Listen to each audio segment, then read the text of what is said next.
Alors regardez, vous savez que l'Akba Omer, c'est 33. D'accord, en réalité, qu'est-ce qui s'est passé pendant de Pessah jusqu'à Shavuot? Il y a 49 jours de préparation. D'accord? 49 jours. Ces 49 jours sont séparés en deux parties. Première partie jusqu'à l'Akba Omer, 32 jours. Puis après 17 jours. 32 et 17, ça fait 49. Okay, 32 premiers jours, 17 jours. D'accord? Les 32 premiers jours de Pessah jusqu'à l'Akba Omer, c'est l'essentiel de la Avoda, l'essentiel de notre effort. Il doit se concentrer sur le Kavod. Kavod, c'est 32. La valeur numérique de Kavod, c'est 32. Kav, Bet, Vav, Dalet. 32. Donc on doit se concentrer sur Kavod.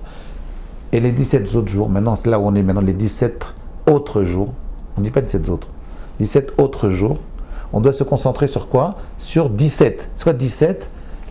C'est Tov. En Tov et la Torah, en Kavod et la Torah. Ce que les Pirkei ils disent, en Kavod et la Torah, en Tov et la Torah. Il y a deux niveaux pour arriver à être susceptible de recevoir la Torah. Premier niveau de travail sur le Kavod, on l'explique en quelques minutes, mais on en a parlé déjà depuis 15 jours. C'est-à-dire, c'est quoi travailler sur le Kavod? C'est très simple. On avait dit, quelle est la personne qui est respectable? La personne qui se respecte, la traduction normale, c'est la personne respectable, celle qui respecte les autres.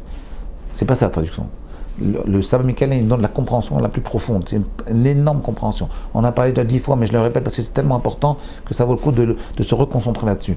Et Zéo Mechoubad, celui qui voit en lui une importance, une Chashivut, une Mechoubadout, c'est-à-dire une puissance, il voit en lui-même une dimension du divin en soi-même, une Mechoubadout, c'est-à-dire un respect en soi-même, il a un respect pour lui-même. Celui-là, uniquement celui-là, il peut le voir chez les autres. C'est-à-dire ici, le kavod, c'est pas quelque chose de social, c'est quelque chose qui commence par son identité à soi. C'est prendre conscience de ta grandeur. Quand tu prends conscience de ta grandeur, ce n'est pas de la prétention. Ce n'est pas la prétention du tout. Au contraire, c'est la façon de voir. Vous savez qu'il y a énormément de gens qui pensent qu'il ne faut pas chercher quelles sont ses qualités. Mais la première chose qu'il faut faire, c'est d'abord prendre conscience de ses qualités.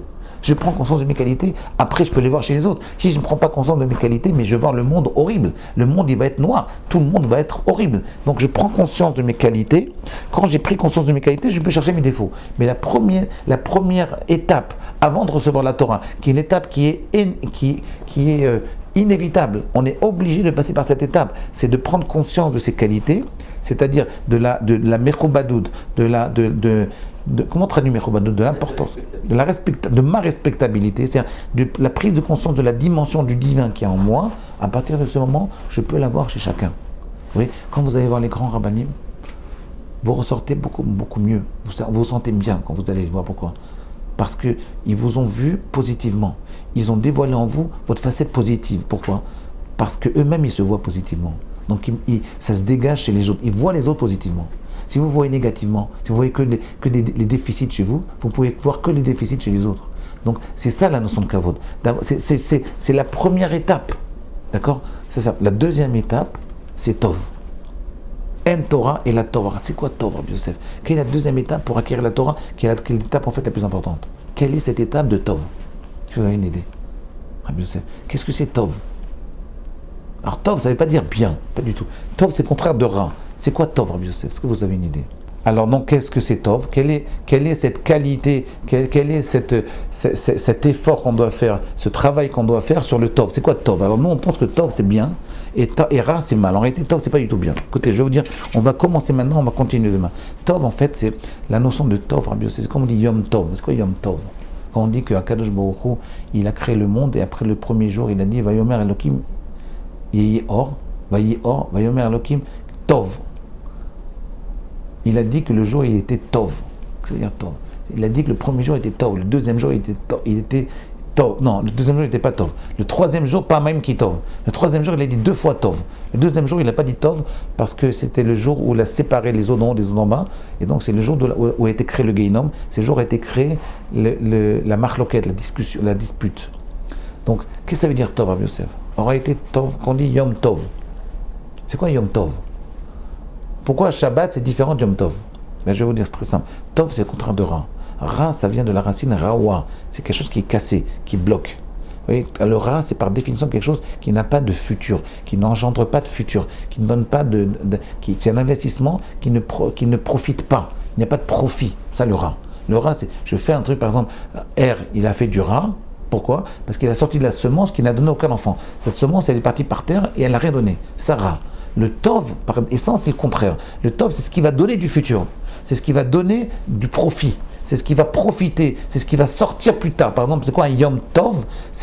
Contrairement à Shabbat, le Yom Tov, le lendemain du Yom Tov, on a Isru Chag. C'est-à-dire l'influence du Yom Tov, l'énergie positive qui se dégage pendant le jour de Yom Tov, il continue jusqu'au Yom Tov d'après. Et petit à petit, il s'atténue. Cette énergie-là, elle s'atténue. Ça, Tov. Tov, c'est quelque chose qui continue. Et pourquoi on l'appelle Yom Tov? Parce qu'elle ne disparaît pas l'énergie de Yom Tov pendant des semaines et des semaines. Par contre, Shabbat, à la fin de Shabbat, on a une rasra, on a une angoisse, paf, l'énergie de Shabbat, elle s'évapore, elle retourne, elle s'écarte de toi. Vous voyez? Donc en réalité, c'est quoi Tov? C'est apprendre à vivre d'une certaine façon. Vous allez voir, on va en parler maintenant. Apprendre à vivre d'une certaine façon qui va nous permettre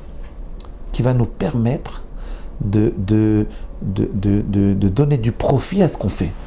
C'est-à-dire qui va nous permettre de faire grandir, de faire évoluer les actes que je fais. C'est-à-dire, vous voyez, vous avez un acte, il faut lui donner de la puissance.